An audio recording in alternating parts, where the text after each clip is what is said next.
Hey folks, welcome to this review of the Mosky Audio Spring Reverb unit. It's one of these compact pedals. You cannot put a 9-volt battery in this. The power is through a DC adapter, 9-volt DC in. You got your guitar in, your guitar out, or whichever instrument in, out. You got your switch here. Got a nice blue light so you can see it on stage. And the mix and dwell button. So this will give you an approximation of the spring reverb that you find in some Fender amplifiers.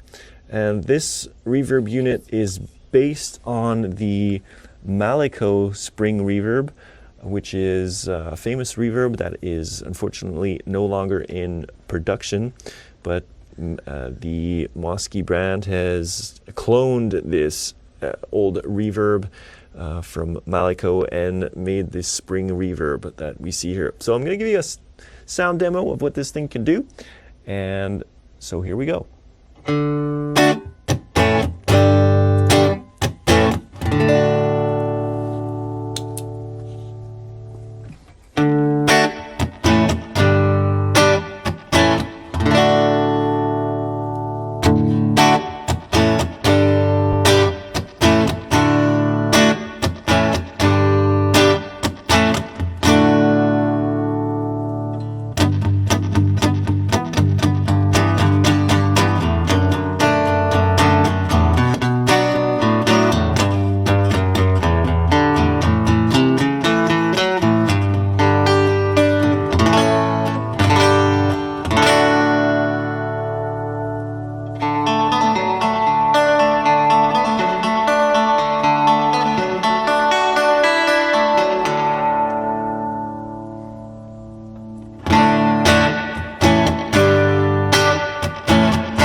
There you go, folks. A review of the Mosky Audio Spring Reverb. Great, compact, and easy to use spring reverb unit to add to your pedal board. So thanks for watching this video, and we'll see you on the next one.